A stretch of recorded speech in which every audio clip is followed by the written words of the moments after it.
E aí, gente, tudo bem? Galera, vamos continuar nossos estudos aqui. Vamos continuar falando aí sobre trabalho, consumo e lazer. Dessa vez já estamos caminhando para o final aí do nosso curso, né, do nosso capítulo, certo? Então, assim, só para recapitular, nós já vimos aí a questão da história do trabalho, né, a origem do trabalho, o desdobramento do trabalho, tanto na questão da antiguidade, na questão medieval e no seu desdobramento ali na modernidade, quando a gente começa a encontrar uma mudança de paradigma na questão do trabalhador e na questão científica sendo introduzida nos métodos de produção, ok? Nós já vimos também aí a questão do Taylorismo e do Fordismo, certo? E agora, gente, nós vamos ver, para ser mais concretos e para ser mais objetivos, né? Nós vamos ver aí o desdobramento agora do trabalho na relação trabalho-consumo, na relação marketing, né, propaganda. Nós vamos ver aí agora essa relação, né, entre esses pontos. Não só o trabalho simples e puro, mas o trabalho que gera riquezas, né? E esse trabalho que, além de produzir um produto, produz um consumidor também. Por meio de quê? Por meio do marketing, por meio da publicidade, da propaganda, enfim. E também a questão do dinamismo do trabalho, que vai ser um pouco alterada aí, devido à questão do toyotismo, que vai ser implementado aí a partir da década de 70, né? 1970, onde nós vamos ter aí uma mudança de paradigma na produção. Ok? Então vamos lá, gente. Então assim, gente, antes de mais nada, é importante a gente dizer que tudo isso vai se encaixando num grande mosaico aí que se chama modernidade, ok? Então assim, os avanços tecnológicos que vão sendo gerados na modernidade, gente, é muito resultado de que de uma racionalização extrema, no que só serve, no que só presta ou serve aquilo que é produtivo, aquilo que dá um resultado, aquilo que alcança um objetivo prático científico, ok? Aí você me diz, não estou entendendo, então vamos lá. É assim, a produção ela acaba, ao invés de libertar os indivíduos por uma nova dinâmica do trabalho e do trabalhador, pelo contrário, nós vamos ter uma conexão maior, mais agressiva, uma conexão onde os indivíduos eles permaneçam ali conectados de fato com a fábrica, com a mentalidade que é imposta dentro da fábrica. E pior, quando esse indivíduo sai da fábrica, quando ele vai para sua casa, também vai ter uma outra mão ali, vai ter uma outra conexão que vai fazer com que o indivíduo acredite naquilo que ele está fazendo como algo que sempre existiu e que não vai mudar e que ele está sendo o cara de fato correto, coerente, moral, que é o cara que abandona sua liberdade e deixa sua liberdade por aquela produção, onde o indivíduo ele acaba sendo usado nas suas últimas forças como uma engrenagem daquela fábrica. E outra coisa é que quando esse indivíduo está em casa, ele vai ter uma coisa chamada indústria cultural, que a Escola de Frankfurt vai falar, que eu já tenho um vídeo aqui no canal falando sobre isso, que vai fazer o quê? Que vai entrar na cabeça desse indivíduo e vai produzir ele como um consumidor. Né? Um consumidor de arte enlatada, ou seja, aquela arte que é produzida estrategicamente para fazer o indivíduo ficar ligado, antenado pela TV, não é? No caso hoje a questão da internet também, onde vai fazer o indivíduo usar aquele tempo livre que ele tem para ser cada vez mais alienado dentro do modo de produção. Ok? Então nós vamos ter isso aí como crítica, nós vamos ter, aliás, isso aí como objeto da crítica da Escola de Frankfurt. Essa alienação, esse condicionamento, essa destruição da vida do indivíduo enquanto ser autônomo, vivente nesse mundo, no transformar desse indivíduo livre como um indivíduo anexado, carimbado, colado ali dentro daquele sistema fabril, dentro daquele sistema de produção, né, que aí se sai até das fábricas. Por quê? Porque as fábricas agora vão estar sendo impulsionadas por máquinas e os indivíduos vão começar a ir para outros serviços. Porque nós vamos começar a ter aí, gente, uma migração. As pessoas vão sair das fábricas porque as fábricas, os polos industriais vão ser preenchidos por máquinas, por estruturas robóticas, enfim, né, por uma sistematização tecnológica maior e mais efetiva, vamos dizer, né? E os indivíduos vão sair dessa realidade e vão para outras realidades como comércio, transporte e também a questão dos escritórios, né? Ou seja, você vai começar a fazer outros trabalhos se saindo ali do chão da fábrica, indo para outros ambientes, ok? É por isso que no livro de vocês fala aí trabalho no escritório, né? Saindo das fábricas para os escritórios, né? Enfim, então nós vamos começar a ter uma outra visão, um outro molde de trabalho, ok? E aí sim, gente, entrando aqui na questão da Escola de Frankfurt, gente, temos aqui, ó, Escola de Frankfurt, teoria crítica, tá? O que é a teoria crítica? É o método, é o conceito, é a análise, né? É o método de análise da sociedade, da realidade social, das ações sociais dos indivíduos em sociedade, né? É um método sociológico, filosófico, histórico, de pesquisa em cima do que é o tecido social, as relações sociais que agem, que existem em cima desse tecido, as transformações que são desenvolvidas a partir dessas relações. E aí uma coisa que a teoria crítica vai bater muito, além da questão cultural, artística, da questão midiática, a questão ideológica e a questão política, e principalmente aqui para nós aqui a questão da racionalidade, né? Como esse meio transformador da realidade, ok? Então, a escola de Frankfurt, para ser mais objetivo e ser mais didático para vocês, faz o quê? Ela faz uma crítica à racionalidade moderna, em que vende para os indivíduos a felicidade por meio dessa doutrinação e condicionamento do capitalismo como uma verdade absoluta, uma verdade que leva você para o bem. A escola de Frankfurt faz uma crítica a essa realidade, de que isso não passa de uma ilusão, e que esse sistema capital faz o quê? Usa de meios, de tecnologias, de formas que possam chegar aos indivíduos e fazer com que esses indivíduos se condicionem à lógica do mercado e à lógica capital, né? Beleza? Então vamos aqui, gente. Temos aqui a teoria crítica, que vai dizer a seguinte coisa: capitalismo mais técnica igual a liberdade? Eu estou perguntando aqui, gente, igual a liberdade? Eu respondo, não. Mas há uma ordem tecnocrática e opressora. O que quer dizer isso? É que o capitalismo ele vende para você um produto que na verdade não é aquele produto que ele está vendendo. O capitalismo vende uma liberdade para você que não é liberdade. É só um método de fazer você acreditar que esse sistema ele funciona. Aí antes que você me diga assim, o professor é comunista, não sei o que, o professor tá indo contra aí a questão, me mostre aí um sistema que não deu certo, me mostre aí um sistema que deu certo como o capitalismo. Calma, querido. O capitalismo, como eu disse, ele vende para você um sistema em que você, de cara, quando recebe o produto, por exemplo, o seu iPhone, moderníssimo, você não vê a cadeia de exploração que aconteceu até chegar aquele produto. E quando aquele produto chega na tua mão, ele vale uma quantia em que aquela quantia ali, em vários produtos vendidos, gerando milhões a um lado da balança, ao burguês, aquele produto vendido ali não chega na mão do funcionário, do trabalhador.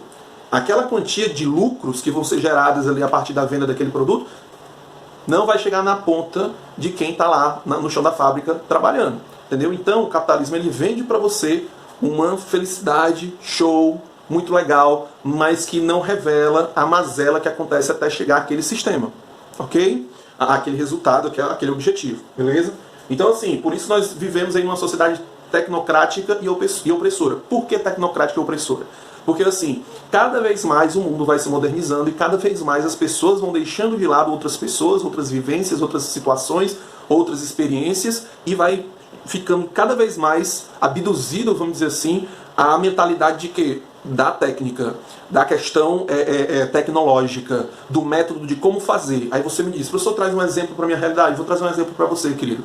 Não sei se isso já aconteceu para vocês, mas guarde isso no coração que eu vou trazer agora para vocês. Por exemplo, vocês já chegaram a se perguntar, eu não vou conversar besteira com aquele povo ali não, porque não vai me agregar nada. Eu quero conversar com alguém que faça eu aprender mais coisas em relação a essa disciplina aqui, a esse conteúdo aqui. Por exemplo, você estuda numa escola profissional e você não tem muito tempo para poder jogar a conversa fora, porque você está ali, muito ligado a conceitos como projeto de vida, como o mundo do trabalho, formação para a cidadania e as outras disciplinas também, não é? Que fazem você ter uma mentalidade cada vez mais competitiva e cada vez mais mercadológica.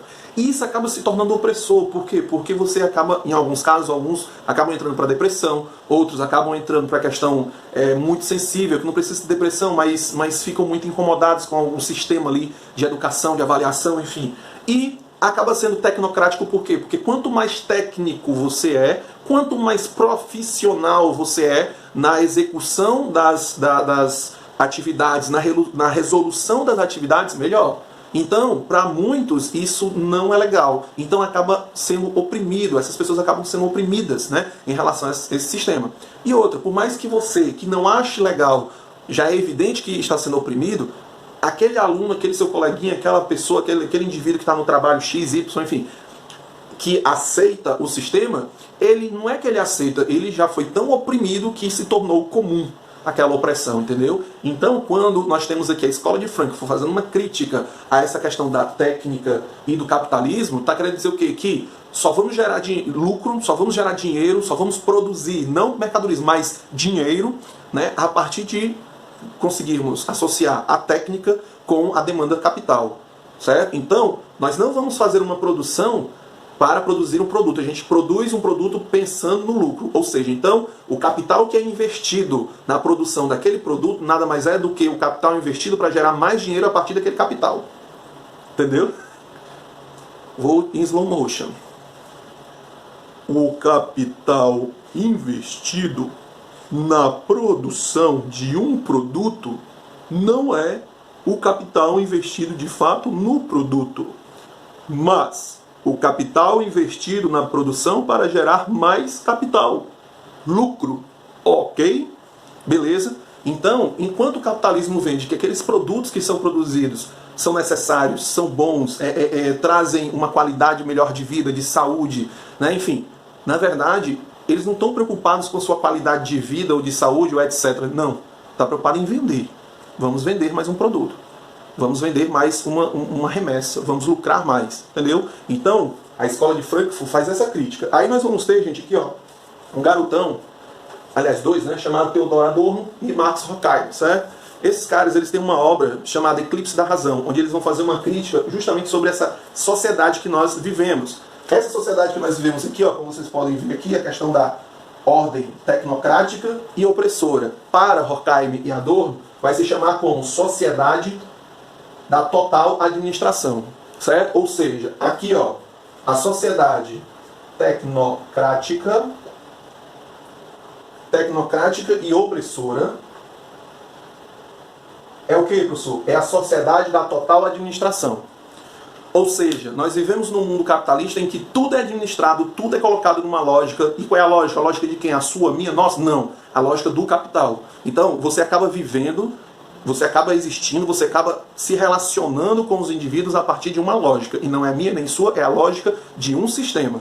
Um sistema que, como diz no liberalismo, é a própria mão invisível, ele se autorregulamenta. Olha aí que doido. E por que eu estou falando isso? Porque é justamente a crítica que a escola de Frankfurt faz a esse tipo de pensamento. Quando as pessoas dizem assim, mas o sistema é feito de pessoas. Volte aí para a questão mercadológica. Para o mercado, para os indivíduos que geram lucro, os indivíduos só são um meio para se obter o lucro. Ponto. Porque esse mercado ele vai se autorregulando, ok? Vai se adaptando às adversidades porque ele não quer perder.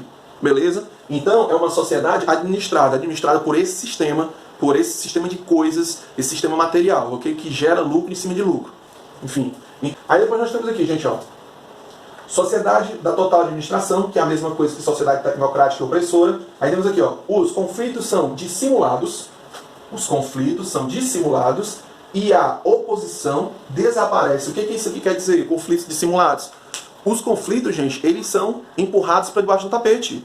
Na sociedade capitalista da administração aqui, ó, sociedade da total administração, vende-se um produto para você, como eu disse agora há pouco, mas não só um produto, vende-se uma sociedade como uma sociedade bem organizada, bem estruturada, que tudo dá certo, que não há problemas, entendeu? Então, quando você vai ver a fala de alguns políticos, de alguns economistas, né, que acreditam nessa ilusão, eles dizem que não, tá tudo certo, a economia é assim, sabe? Temos que flexibilizar o trabalho. Por quê? Porque o trabalho precisa ser desmembrado aí para ter investimento estrangeiro aqui dentro do país, para a economia crescer cada vez mais, para ter indústrias entrando aqui no país. Precisamos privatizar as empresas públicas, enfim. Então perceba que esses economistas, esses políticos que acreditam nessa sociedade da total administração, eles acreditam em quê? Eles acreditam que os conflitos são dissimulados, ou seja, esses conflitos não são existentes. É por isso que você vai encontrar senadores, deputados, prefeitos, vereadores, governadores, presidentes por aí no mundo, né, que vão dizer o quê? Que não existem povos na sociedade, né? Que todo mundo é brasileiro, que o negro tem mimimi, que o índio tem mimimi, que a mulher tem mimimi. Ou seja, esses indivíduos que acreditam na sociedade da total administração vendem isso para você. E infelizmente muitos acreditam. É isso mesmo, não tem esse negócio de povos indígenas não, é tudo brasileiro. Não tem esse negócio de povos ciganos não, é tudo brasileiro, judeu, tudo brasileiro. Tenha muita calma nessa hora, ok? Porque no momento que a gente diz isso, nós acabamos fazendo o quê? Apagando, olha só, a oposição desaparece. Nós apagamos aí, ó, toda uma história de luta, toda uma vivência de um povo, de uma cultura, dentro do nosso país. Ok? até mesmo antes de se organizar como país, né? A gente acaba esquecendo a cultura, o valor histórico, a identidade, o patrimônio cultural de algumas pessoas, da vivência de algumas pessoas aqui, em prol de uma mentalidade lógica mercadológica. Ok? Temos aqui, ó. Aí continuando. Os conflitos são dissimulados e a oposição desaparece. Aí nós temos técnica mais trabalho igual à alienação do trabalhador e o esgotamento dos recursos naturais. Sim, essa lógica da administração aqui, ó, do capital, ela associa, sim, a técnica ao trabalho. Ou seja, quanto mais produção de forma técnica, de forma objetiva, nós vamos fazer o quê? Uma alienação desse trabalhador aqui. O trabalhador não vai saber para quem ele produz, o quanto aquele produto vai ser vendido. O trabalhador ele não vai saber todos os padrões, os parâmetros e todo o sistema de produção daquela fábrica. Mas com a flexibilização do trabalho, nós vamos ter aí uma desvalorização, ao mesmo tempo nós vamos ter aí uma indiferença com alguns trabalhadores e com algumas sistematizações de trabalho, ao ponto de serem colocadas máquinas, né, substituindo esse trabalhador. E no momento que isso acontece o quê? Dispensas, né? Demissão em massa, enfim, porque você não está qualificado naquele sistema, ou porque nós temos 2, 3, 4, 10 máquinas que fazem o trabalho de 5 mil funcionários, enfim, então não precisa, vamos precisar aí só de 10 funcionários em cada máquina, tá tranquilo. Então perceba que com a técnica, com o trabalho, você não vai investir no trabalhador, pelo contrário, você vai investir em 1 ou 2, 3, 10 trabalhadores. Os milhares que vão ser dispensados, porque o que vai valer é a técnica junto com o trabalho. Ok? E aí a noção de classe do trabalhador, se 5 mil for dispensado eu também não trabalho. Não tem problema, eu vou atrás de quem queira trabalhar. E aí você acaba sendo alienado por esse fator também. Você acaba sendo vencido por esse fator aí de capitalismo agressivo, né? Aí é o ponto que eu vou olhar para os caras que estão sendo dispensados e vou dizer assim, antes eles do que eu, e vou voltar para o meu posto de trabalho. E aí nós temos aqui, ó, esgotamento dos recursos naturais. Sim, quando se associa a questão da técnica e do trabalho, nós vamos ter aí uma agressividade em cima do que quer dizer a questão dos usos dos recursos naturais. Nós vamos ter aí uma agressividade em cima, né, da questão dos recursos naturais. A produção ela vai exigir cada vez mais que você produza e cada vez mais que você retire aqueles recursos naturais da natureza, né? E aí nós vamos ter desperdício, nós vamos ter aí questões ilegais na invasão dessa natureza, né? Questões ilegais também com os povos existentes nas regiões que são invadidas, enfim, então nós vamos ter um problema muito grande. Mas para o capitalismo, para a técnica junto com o trabalho, nada de novo debaixo do sol, ok? Então quer dizer o quê? Que é isso mesmo e vamos para o progresso, pelo progresso, destruir, desmatar, vamos sugar da mãe natureza, né? Então não interessa. Então vamos aqui, gente, ó. Com essa alienação do trabalhador e esgotamento dos recursos naturais, gente, nós vamos ter aqui uma exaltação do progresso. Essa exaltação do progresso é o quê? É aquilo que alguns presidentes, que alguns economistas dizem.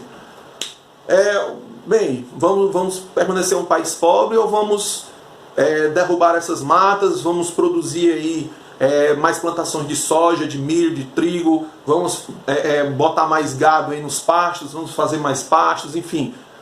Ou a gente progride ou a gente declina. E aí, você prefere o quê? E aí algumas pessoas, por desconhecimento do que acontece na vida de outros indivíduos que precisam da natureza, que precisam daqueles recursos, acham que isso é legal, que isso é roupa. Não, tudo pelo progresso, vamos lá, vamos desmatar, vamos queimar isso aqui, vamos gerar riqueza nisso daqui. Ok? Então, existe uma exaltação desse progresso, né? Existe até uma animaçãozinha do cara aí que ele mata 2 cobras, faz uma bota, que ele tira a pele de um urso, bota como uma roupa, fuma um cigarro, vai destruindo aqui as matas, enfim, vai poluindo tudo, ele pega uns tambores assim de produtos químicos e joga no mar, enfim. Então, é mais ou menos aquilo dali, tipo, não, a gente está destruindo, mas a gente está progredindo, porque a gente está evoluindo por outro lado, né? Então perceba que nós temos aí esse problema que a escola de Frankfurt já denunciava e já criticava. Outra coisa que nós vamos ter, ó, que aí nós vamos ter aqui com a Adorno e Horkheimer. Olha, quanto mais exaltação do progresso, nós vamos acabar entrando aqui numa racionalização do trabalho. Essa racionalização do trabalho, gente, não quer dizer que você entenda o trabalho e diga assim, eu sou um cara consciente do trabalho, coisa do tipo. Não. Isso não acontece. Quando se fala de racionalização do trabalho, quer dizer que você entrou na lógica do trabalho e você não consegue mais sair dessa lógica, porque na sua cabeça só funciona daquele jeito. E por mais que você diga que não funciona, você se rebela, você sai e outros vão entrar e vão produzir e vão olha o aspas, progredir, sacou? Então, assim, nós temos aqui, ó, racionalização do trabalho. Isso nós vamos ter aí dentro do Eclipse da Razão de Adorno e Horkheim. E aí, ele vai fazer uma distinção, gente, tá? Ele vai fazer uma distinção entre razão cognitiva e razão instrumental. E nós vamos ver agora, continuação do vídeo, tá? Só em cima disso daqui, tá bom? Desses dois pontos, no próximo vídeo. Vamos lá?